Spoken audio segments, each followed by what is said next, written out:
শুক্রবার মকর সংক্রান্তি, পৌষ মাসের শেষ সূর্যোদয়। ভোরের আলোমাখা কুয়াশা নিয়ে শুরু হলো সংক্রান্তির উদযাপন। শুক্রবার মকর সংক্রান্তি, পৌষ মাসের শেষে নতুন সূর্যোদয়, ভোরের আলো আর কুয়াশার সাথে উদযাপিত হল মকর সংক্রান্তি। ভোরের মেরামেরির ঘর পুড়িয়ে পৌষ সংক্রান্তি শুরু হয়। নদীঘাটে স্নান করতেও দেখা যায় পুণ্যার্থীদের। ঘরের গিন্নিরা রান্নার আয়োজন শুরু করেছেন বৃহস্পতিবার রাত থেকেই।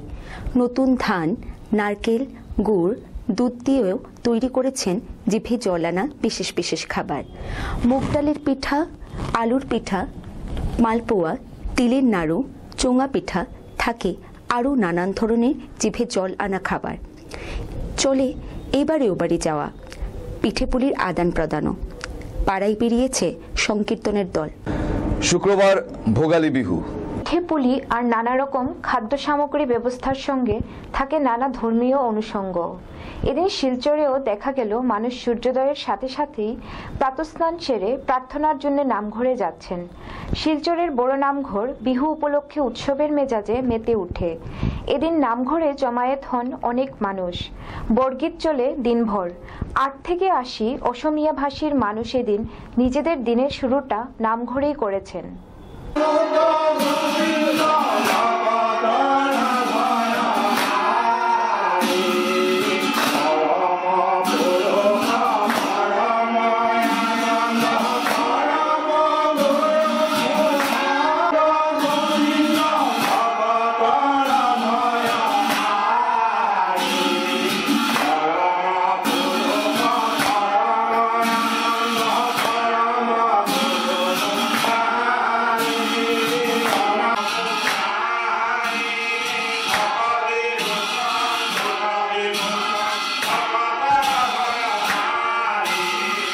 অরুণাচল আশ্রমের 108তম প্রতিষ্ঠা দিবস উপলক্ষে বিশ্ব শান্তির কামনায় 24 প্রহরের জয় জয় দয়ানন্দ প্রাণ গৌর নিত্যানন্দ নাম সংকীর্তন অনুষ্ঠান শুরু হলো শুক্রবার।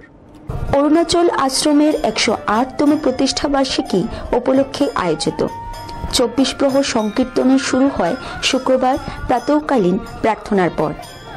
এর অধিবাস পূজা হয় বৃহস্পতিবার। শুক্রবার সকাল থেকে আশ্রমে ভক্ত ও সাধারণ দর্শনার্থীদের ঢল নামে। বসে ছোটখাটো মেলাও। সকাল 7টায় পতাকা উত্তোলনের মাধ্যমে ঠাকুর দয়ানন্দ দেব, মা আনন্দময়ী কালী ও অরুণাচলেশ্বর শিবের পূজা হয়। দুপুরে বিতরণ করা হয় মহাপ্রসাদ। বিকেলে ছিল গীতাপাঠ। 18 জানুয়ারি ভোরে সমাপন ঘটবে সংকীর্তনে। Start up India, stand up India প্রধানমন্ত্রীর এই যোজনাকে বাস্তবায়িত করতে উদ্যোগ এনআইটি শিলচরের। দেশে কর্মসংস্থান বাড়াতে উদ্যোগী এবং প্রযুক্তি নির্ভর উদ্যোগকে উৎসাহ দিতে দেশের বিভিন্ন এনআইটি, আইআইটি এবং কেন্দ্রীয় বিশ্ববিদ্যালয়গুলি বিভিন্ন ধরনের প্রশিক্ষণ এবং পরামর্শ কেন্দ্র শুরু করেছে। এনআইটি শিলচরও শুরু করেছে এরকম একটি কেন্দ্র। এই কেন্দ্রটির নাম স্টার্ট আপ সেন্টার। এ নিয়ে এনআইটির ইনোভেটিভ ল্যাবের কোঅর্ডিনেটর ডক্টর ওয়াসিম আরিফ জানান, Recently, we have submitted a project proposal under DST for Startup Center. Startup Center is something which is going to promote the entrepreneur and startup innovators in this part of the country.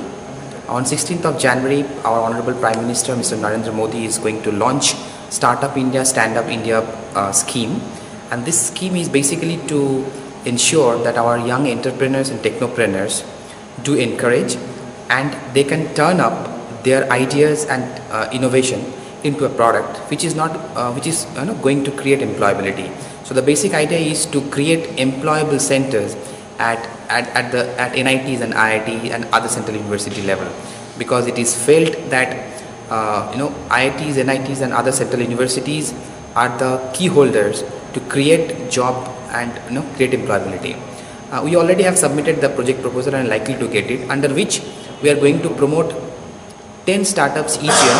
So the project period is for 3 years. So 30 startups we are likely to promote from our center. However, we have already advertised the startup center initiative, and surprisingly we received 25 startup center who are willing to open up their startup center at NIT Silchar, including 15 villagers. So there are a lot of innovators and entrepreneurs spread all over the place. এই যোজনাটি বরাক উপত্যকায়ও উদ্যোগীদের মধ্যে ব্যাপক সাড়া ফেলেছে বলে জানিয়ে এনআইটির সঞ্চালক doctor এন.ভি. Deshpande বলেন, startup কেন্দ্রটি উদ্যোগীদের বিভিন্ন পরামর্শও দেবে। We are working on the Honorable Prime Minister's Make in India program. So we have initiated these research startups groups. We invited proposals through press that those who are interested and unemployed youth and wish to start the industries, and so that the entire Northeast gets benefited, in particularly the Barak Valley unemployment. So with this concept we advertised in the newspaper. We got very good response from the participants and 25 entrepreneurs registered with us. এবার নিচ্ছি ছোট্ট একটা বিরতির পর জাতীয় খবর।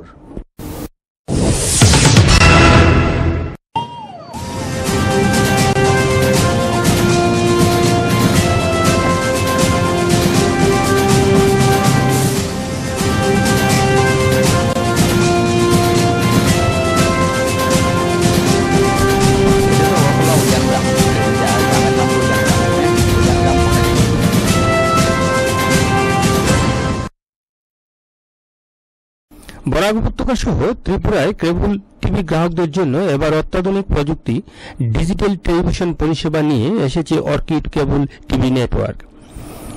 এই পরিষেবা স্বল্প মূল্যে গ্রাহকদের জন্য থাকছে 500 ডিজিটাল চ্যানেল, সঙ্গে থাকছে বরাক উপত্যকার প্রথম এবং একমাত্র 24 ঘন্টার নিউজ চ্যানেল হেডলাইন্স বরাক। এছাড়াও বিনোদনমূলক চ্যানেল থাকছে অর্কিড প্লাস। ভারতবর্ষের অন্যতম ব্যবসায়িক প্রতিষ্ঠান হিন্দুজা গ্রুপের এই প্রকল্প বিশ্ববিখ্যাত এনএক্সটি ডিজিটালে বিশ্বমানের পরিষেবা উপভোগ করতে পারবেন বরাক এবং ত্রিপুরাবাসী। সেটটপ বক্সের মাধ্যমে গ্রাহকদের অত্যাধুনিক MPG4 টেকনোলজিতে প্রতিটি চ্যানেল পাবেন ঝকঝকে। তাই এই পরিষেবা পেতে হলে নিজ নিজ অপারেটরদের সঙ্গে যোগাযোগ করুন।